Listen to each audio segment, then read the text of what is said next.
Okay, so last half an hour before the lunch, so I think high energy and controversial comments is what we need. First of all, thanks to everybody for making their time. Actually, obviously everybody who spoke, but in particular these four leaders who are on the treadmill still in terms of senior leadership and making a huge difference in their companies and globally and in the region as a result. So I'll do a brief introduction, and we really wanted to focus on a couple of things. One is focus on, not so much just how they got here, but their current thoughts from a technology leadership perspective and what they're seeing globally. So we spent a lot of time on leadership and hybrid and all of that stuff today. So we want to focus a little bit on the macro trends, the global competition for investment, and we've touched upon that today, but these are the big topics, and the topics that we can take action within the community or across our organizations that will help companies like these thrive. So without further ado, I'll briefly introduce some of the panel, most of whom you know, but just to get the bios. Joe Smith, a longtime colleague, is Global Senior Vice President of R&D, Digital and AI at Genesys globally. Previously, Joe was CTO and co-founder of AltaCloud, and many of you know that great story, a Galway-based startup acquired by Genesys in 2018. And amazingly, Joe has overseen the R&D growth of an engineering team in Ireland from 22 staff to over 370 today. So that's an amazing achievement, and Joe has obviously lots of experience in other companies that he'll talk about. Dorothy, again, who you know is Vice President and Managing Director for Rent the Runway's International Operations and R&D in Ireland, electronic engineering by training, and obviously a substantial entrepreneur in her own right as co-founder of Element Wave, which she ran for 7 to 10 years, but we'll hear more about that. Ken Fox, former colleague. Ken is Chief Executive Officer at Channel Mechanics. Quite the journey from startups many years ago. Today, Channel Mechanics cloud-based enablement platforms accelerates revenues and creates competitive advantages for many marquee customers in the tech industry around the globe. And David Silk is Chief Marketing Officer for Centripetal, cybersecurity leader. I think interestingly enough for Dave's been at Vice President level over the last 10 years with Mitel, which is a $1.3 billion company, and formerly at Juniper and Brocade. And one of the things that we don't often talk about in the region so much is the amount of senior leadership that's in region, running businesses globally, but not necessarily operating a business out of here. And that's something to be exploited on many sense. But so with that, so welcome and thanks for joining.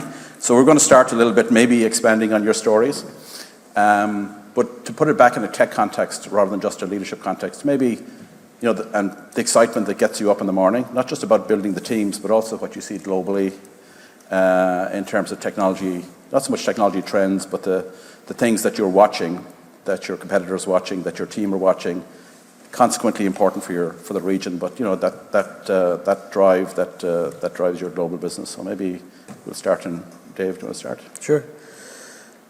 Firstly, thank you. Mike mentioned my background. I've kind of come from being a chief marketing officer at Mitel during COVID, which was an interesting challenge to say the least.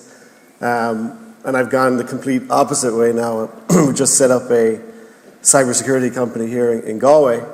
Even though it's been around for the last 10 or 12 years, we're just literally in the process of setting up the company here. So when we look at the IT challenges, or even look at where it is that we want to locate ourselves, like in our view, the biggest single data challenge that companies are going to have is security, and how they protect not just themselves as a company, but the assets and data that they have within a company. It's pretty scary. I think it's going to be really interesting to listen to Joe and talk about, AI and machine learning and what that brings and how you balance some of those things. But the reason that Centripetal made a decision to come to Galway was probably based on 2 or 3 different factors. The first was the human factor, people, access to not just talent, but agility. The second was access to the European market and the friendliness, and I'd use the word synergy, between what we see in the US and then into Europe. So there's a huge amount of focus on what we as a company can learn in Ireland and apply that elsewhere. So I'll leave it at that, Mike. Thanks, Dave. Dorothy, I often think when we originally set up Cisco and we had this fantastic view over the bay, that we sort of looked with envy when you sort of moved it to the docks, and so you probably talk a bit about that story and how that's going. But then, of course, you had Joe Smith, your colleague, sort of up stages with the Genesis building and the Diligent building with Rory earlier. But maybe a little bit of your story and what's. I wasn't going to ask you what's happening in women's fashion, but generally in terms of the tech industry and what's important to the Galway team and in the context of what we've been discussing earlier. For sure, and Joe and I often have good banter around who's got the best view of Galway, so I think he's winning for now, but I don't know, we'll see. I'm Dorothy Creevan. I'm VP and Site Lead Managing Director of Rent the Runway's international operation here in Galway. So we specifically develop a lot of software that's run on our platform, from front end, back end, everything from our warehouse, logistics, operations, transportation, fulfillment, so everything like end to end from the customer's perspective, and then also from a tech and scalability and performance, site improvements, everything and anything to do with tech is what we do in Galway as well. Prior to Rent the Runway, I had my own startup for about 6 or 7 years, and we were operating in the gaming space, and I think it was 96% of our revenue came from outside of Ireland. So we spent a lot of time on planes, a lot of time over in the UK and Austria, and it was an incredible journey. It was I kind of think of it as the way I got my informal MBA. I never actually went to college to get an MBA, but I definitely learned a hell of a lot in those 6 or 7 years that I had Element Wave, which was fabulous. We were over the docks as well, and I used to post pictures of like the view. I think I'm obsessed with the views of Galway. And that was going back a good few years. And now with Rent the Runway, we're based in the Claddagh. We renovated an old building. I'm a really big believer of breathing life into what's already there, and sustainability is also at the core of what we do in Rent the Runway. So we have about 70 people in the Claddagh now. We are here 4 years now. I just passed my 4-year anniversary, and we've expanded from software engineering, data science, machine learning into other areas as well as the people team, office operations, internal audit now, which is like our first kind of more finance-based roles here as well. So I guess like the company itself, I find still after 4 years particularly fascinating. It's one of the most complex businesses I've ever had the pleasure of working quite closely in, and as I mentioned previously, like there's all the software. There's our storefront, which is our digital storefront, like so our website, and then everything that happens from when a customer adds a dress to her bag and checks out the bag, then what happens in our warehouse and how we actually get that dress or that physical piece of inventory to our customers. And we collect a lot of data along the way. So we actually do a lot of co-branding with clothing designers. We are very specific about the products that we put up on our website. Often, one version of a dress might go out and it may not be in the correct material that enables us to keep renting it out after, X amount of time. So often we'll work then with the designers to say, you know what, that fabric wasn't so great or that fit wasn't so great, we'll make some adjustments and away we go again. So I think that's what makes our business quite interesting as well, is like when I go in, if somebody goes into a shop and buys, a handbag, all the data to do with that handbag stops as soon as that customer leaves the store. So you'll have all of it on the way up into like what leather is it, like how does it age? Like what colors are we going to sell? Do we think like there's going to be, black is going to be more popular than tan this year? But for us, because we're renting items out and we're getting them back and we're asking our customers to share data when we're returning inventory or when they're returning their garments, then we can actually track how did that data fit and suit the customer. Was the fit okay? tear was, did the button fall off? You know, are we seeing patterns about how the garment is used? So in particular, I just think our business is incredibly complex. We have a huge dry cleaning and wet cleaning facility in 2 locations in the US, and it's always like a day of learning, I think. Every single day is amazing, and the people I work with are primarily the biggest and best thing about the company as well. Okay. And well, we'll get into some of the comparisons and competitiveness issues. Joe, over to Joe, and again, congratulations on tremendous success, and kind of really interested in the context of what's been led over the last several years.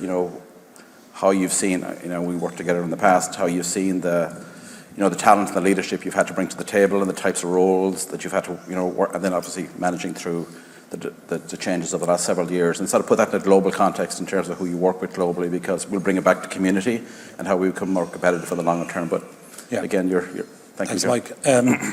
Yeah, so actually the AltaCloud story started over in the tech transfer office that's just up the campus here, in a breeze block building with blue floor tiles that I still have nightmares about. But we sat in there with a blank whiteboard. We had an idea, and that idea was, in my background from Nortel and customer care, previous to Cisco, customer care was voice-centric, 100% voice-centric. And then we had looked at, can you do web messaging, and elements like that. But nobody had ever brought together the fact that people want to interact with businesses first through their digital assets, whether it's a website or mobile application. And we said, that's the place that the customer journey starts. Why don't we collect the context from there and give that to the agents, so when the call comes in, the call is not, what's your problem? The call is, can I help you with the problem you were having on the website? And then we discovered that actually we're collecting a lot of data here, so we can put in a machine learning stack in behind that and determine that we can predict when somebody's going to call. And before that happens, we may offer them web chat with a proper intent or different content that might help them self-serve and complete the self-service on the website. Because let's face it, everybody hates digging out that phone number and making that call and waiting in queue. It's the worst user experience that's out there. So we took that through over 5 years. We had a team of about 22 people when we got acquired. When Genesis really liked what we were doing, we're starting to get market traction, and they just stepped in and said, we can take this to another level with you. And it was that approach that we liked. We'd had a couple of approaches from different companies in the previous 2 years as we gained maturity in the market and market fit. But it was really the way Genesis talked to us about it that we liked. And sure enough, they came in and immediately they started hiring people here, building out the concept that we had around web engagement and predictive engagement. And now we have the full suite of conversational AI, which is chatbots and knowledge.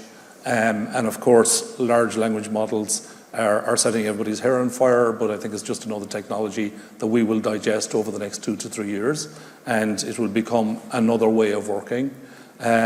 But we've also added in predictive routing, which is looking at the attributes of customers, and when that call comes in or that chat comes in, and then matching it up with the best available agent to handle the intent you have. So we've grown that out, and while we have grown in Ireland, my team has also expanded beyond that. So I have a team across India, Eastern Europe, Ireland, and the States. When COVID hit, COVID just drastically changed the landscape. We had about 100 people in Ireland at the time. We started hiring remotely at that point in time. And now we are the 370 people we have in Ireland. There's about 200 local to Galway and about another 170 plus that are distributed around Ireland. So we had to, we were also fitting out Bonham Quay at the time, so we had to totally rethink about what we wanted that building to be. So what we're finding now is we're getting people in who are local to Galway 2, maybe 3 days a week, for sure. Some come in every day, it all depends on their commute. But then we're seeing more global teams wanting to come together once a quarter, once every 6 months, and they're actually choosing Galway, our office in Galway, as the location. So I'd say every month since since last summer or last September when we moved in, we've had a group of 20 to 60 people come and use it as their off-site location. And so physical locations are changing in the way they've been used. But I'll pause there. And, and we'll come back to that theme, I think, and it's really interesting to see where that inflection point is between where you can be that hub and you can sort of do what you've achieved versus potentially going backwards and perhaps losing real estate and then losing the ability to sort of expand out from that. But on to Ken and another tremendous success story, which Ken will fill in a lot of blanks, probably in my understanding, but announced a big expansion, last summer or late last summer. So maybe you can talk a little bit about your business, Ken, because you're coming from the perspective of Indigenous to sort of global impact, right, across a large number of high-profile techs, right? Thanks, Mike. Yeah, and thanks to the organisers. It was a really interesting morning. Great to get away from the desk and do something like this. Yeah. So my name is Kenneth Fox. I'm CEO of Channel Mechanics. They're a locally founded company here in Galway, and what we do is we took advantage of, I suppose, the last big technological evolution, which was the cloud. Just about 10 years ago, when most people didn't know what the cloud was or didn't trust the cloud or where their data was stored. But essentially what we've done is we've built out a platform who vendors use that go to market through the channel. And when I say, a lot of people say, oh, what's the channel? So firstly, the channel is where you sell indirectly or use indirect resellers to sell your goods and products, services, etc. So the easiest example I can give is if you're looking for a laptop or a washing machine, you go into Curry's and you'll see a line of different brands in there. Like for laptops, it might be Dell or Acer or Lenovo or HP. Or in the washing machine section, it might be Hoover or whatever brands there are. So they're a reseller of those manufacturers or vendors. And what Channel Mechanics' idea was, having worked in companies like IBM and APC and Avaya and Nortel, etc. And each of these companies, when I worked in them there, I was responsible for helping them build out their channel programs. And having seen this kind of firsthand, we saw the opportunity to, with the cloud, with the advent of cloud technology, to actually create a platform that was a multi-tenant environment that many vendors could use, and we could sell it as a product on the market, and that's exactly what we've done over the past 10 years or so. And it's been very successful. The early days were very difficult. Like Joe, we actually were next door neighbours in the incubation hub here in Galway, so I definitely have those same nightmares about the tiles, Joe. And the coldness in there, trying to type in January with no heat on wasn't much fun either. But nevertheless, it's a brilliant centre. Very grateful for the opportunity that gave us, three of us in a room, to kind of try and figure our way around how do you build this out. And great discussions on leadership. You learn a huge amount. All of us, I think, had great experience in multinationals, and you learn a huge amount there. But it's a very different learning when you go out on your own and you set up a company and you build it from a couple of people to we're circa 80 people here in Galway at this stage. And as Mike said, we've got huge brands now using the platform, companies like Cisco, like Motorola, Zebra Technologies, and the list goes on like that. We've expanded outside Galway. We have offices in the UK and the US, but predominantly all of our tech is here in Galway, and there's still a wonderful talent pool here. It's not by accident. We didn't start to build up our technical teams elsewhere. There's a brilliant talent pool here in Galway. I know we all, fight for resources or whatever, and there are challenges with that. But we can, right now we only can continue to see that as where our growth engine will be out of. Thanks, Ken. Again, and congratulations. So maybe just switching the conversation a bit to, you've all got amazing views into the global landscape. Like Joe, you talked about your reach in terms of engineering talent. Dorothy, I'm sure you see a lot of things going on globally, and Ken as well. And so to put that in the context of the Galway, or so let's call it the regional, because we've been doing a lot of work, I think, across the region. We spend a lot of time on leadership. We spend a lot of times on de-globalization, potentially.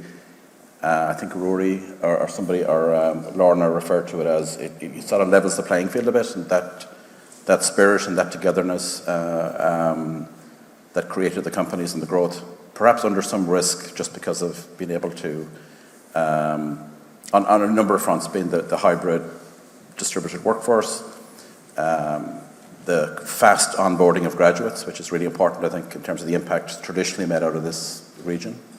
And then finally, and the one I think about a bit, is just the ability to attract a high volume of non-national talent into region, right? Which is important. Maybe, I don't know who wants to start, maybe Joe might be a good, that sort of global picture. When you take off your strong Galway hat on and you think about, that picture, how do we respond? Yeah, look, COVID has certainly changed things. I often think that if COVID had hit 10 years earlier, either we wouldn't have done lockdowns or the economy would have just collapsed. Something would have changed. But the technology is there now with Zoom, with Miro, which is whiteboarding software, the Office 365, which is completely cloud-based, and you can do your office-based stuff from anywhere. So, what we're finding is in America, Silicon Valley companies started hiring all right across America. And what actually happened was they started hiring at Silicon Valley rates. We've seen that somewhat here in Europe. We see companies in Western Europe hiring right across Eastern Europe, and they're hiring at Western Europe rates. If you use Upwork, which is a contracting service that takes care of in-country taxation and stuff that gets you set up like that, you'll see that people from Eastern Europe and even India are now starting to put their services out there at the higher rates. So what does that mean for us? It means we still have to compete. We need to grow our talent pool, and it's something I work quite close, I know others do as well, on with computer science faculty, for example, here, working with them in outreach to schools locally.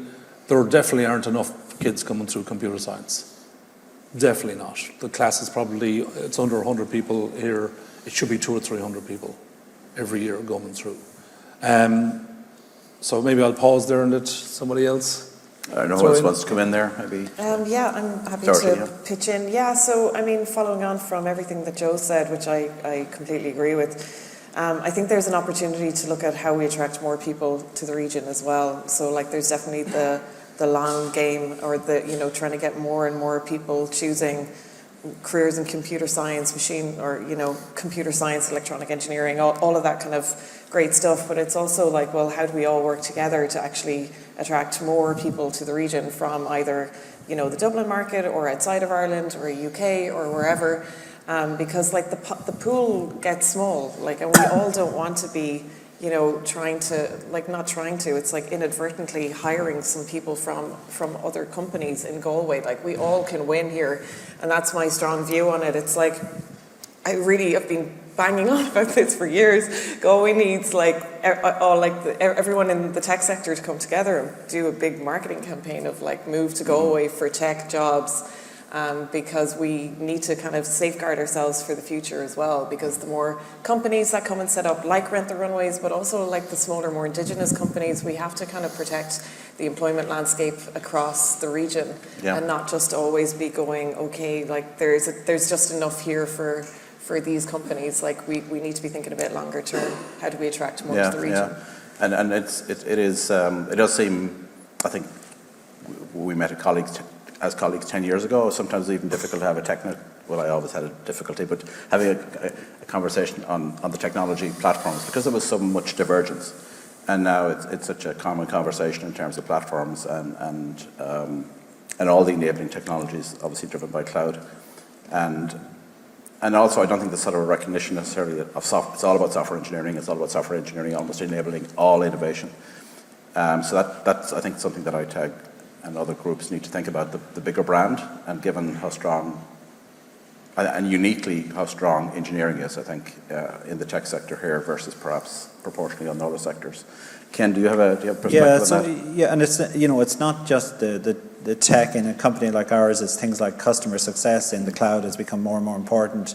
All the big companies are figuring out that, and I think, COVID, as Joe said, has kind of leveled things a lot. It accelerated. Ireland always punched above their weight internationally because we had to, and even in the west of Ireland, punched above their weight in Ireland because we had to, because we were always kind of seen as secondary, or that's the way we felt about it.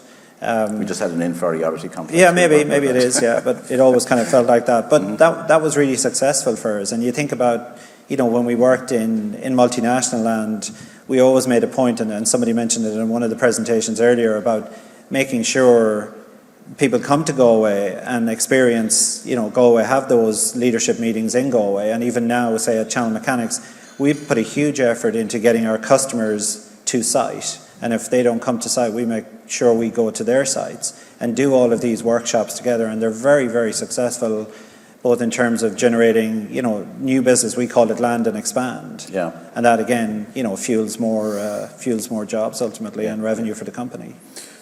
I say, luckily, we have a chief marketing officer on the panel. So if we want to get a really strong brand tech campaign going, we've got some leadership. But on a more serious point, what's your context and perspective? Yeah, again, I've lived the multinational world in Galway, and looking at it from a startup to hopefully become like what the guys here have done.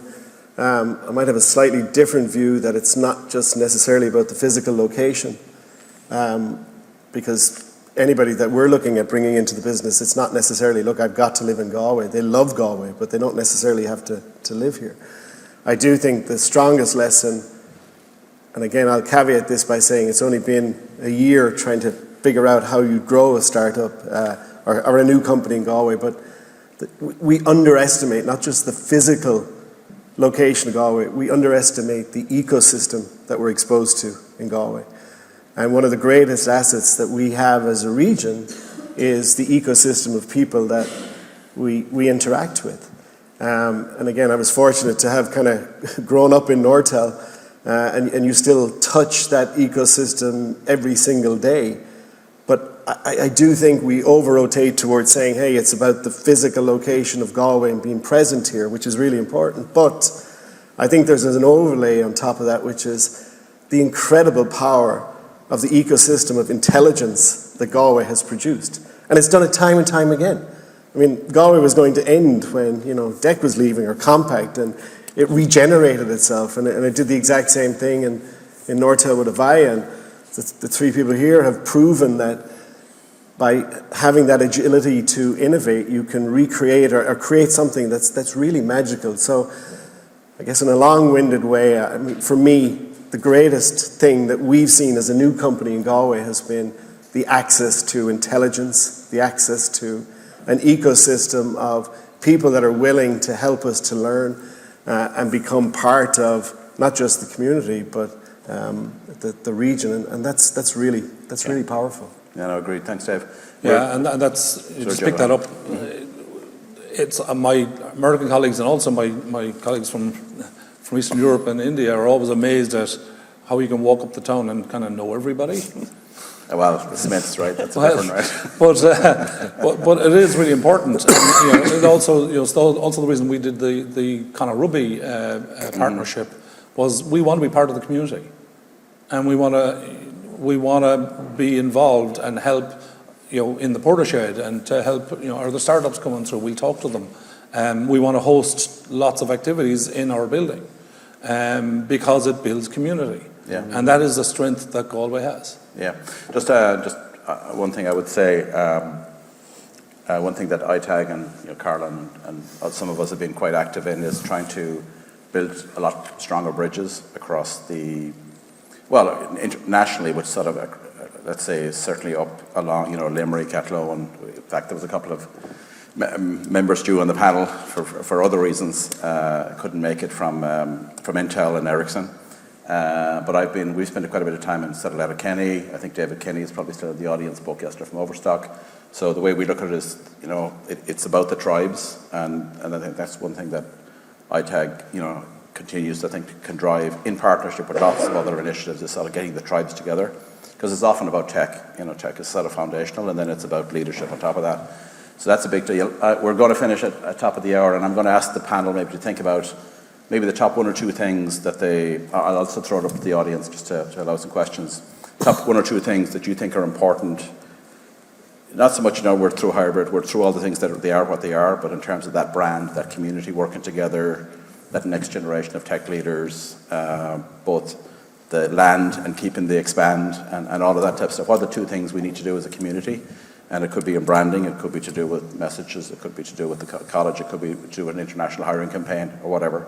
But any quick questions from the audience, or one or two questions? And you stand between that and the lunch, of course, but any additional questions, observations? Lunch is more powerful. Ali, excellent. Yeah, I'm not sure, I don't think I need a mic. So I wonder, as four really interesting speakers who represent, which I think is wonderful, represent both indigenous and multinational and growth, how do we get a stronger tech voice for, improving at government level, improving the things that are going to make Galway better and stronger? They've talked about the ecosystem and the interconnectivity and people that have helped to make it great. But to get people again to grow the companies that Dorothy wants, to get more people here, we're going to need more housing, we're going to need better infrastructure. And I think it was wonderful to get the Taoiseach to open the Genesis building, and we've seen Simon Coveney and others wheeled out, and it's election time. I think the Atlantech Festival is a huge potential catalyst as a voice, and I'd love to see that that we would get a little bit political, because I think the time for being nice is gone. And I'd love to see you four leaders speaking on behalf of a huge wealth of young people who are dependent on you for work, but we also need the other instruments in the state to work so that we can get housing and other things as well. So I'd love to see if we could get Joe Smith, with deference, not speaking about the Alta story, but speaking up to government about what we need for the future. Yeah, when Micheál Martin was here as Taoiseach, we did corral him and say, look, we need bias towards action on housing, we need bias towards action on transport. And that is the biggest issue. Now, some of the issues are local. We need bias towards action from Galway City Council as well. And I have to say the Galway Chamber are doing a very good job. I think ITAG should also get much more vocal in this space, because this could be a death spiral for us. If we can't solve the housing issues, we are not going to be able to grow the companies that we have in the west of Ireland. Yeah. We almost purposely stayed away from we don't want question to because, and I think you, Joe, and Dorothy in particular have been very vocal and active. But it is not to go back to Rory's comment. There is a conflation of sort of remote working and hybrid and transport that kind of making this complicated in terms of an inbound investment of talent. Because at the end of the day, volume of talent will make its way through the system and get to the top. But thanks for that, Ollie. Just to kind of wrap it up, and we've probably touched upon them, but maybe just go through the panel, the top couple of things, not just ITAG, but ITAG in its broadest sense in the regional forum could practically take, apart from the community building it helps with, in the next, 12 months, right? But maybe you start left to right. I'll just go one. I think Ali hit one. Atlantech, this event is phenomenal. But it could be so much more. And there's events in Dublin and there's events in Lisbon and that represent the brand of the location that they create. And I do think that Atlantech is just a seed that can become something phenomenal that not just gives a power of voice to technology, but gives a power of voice to humanity and the challenges that we face. So I couldn't agree more. I think it's exactly, and companies like us would absolutely get behind it. And one thing we are trying to do, and it's through these conversations with the NWRA and some stuff I'm doing with Caroline or WGC, we're going after some money that would basically put money behind the Atlantic and tech community to sort of, because you need it, right, ultimately, to kind of elevate that message.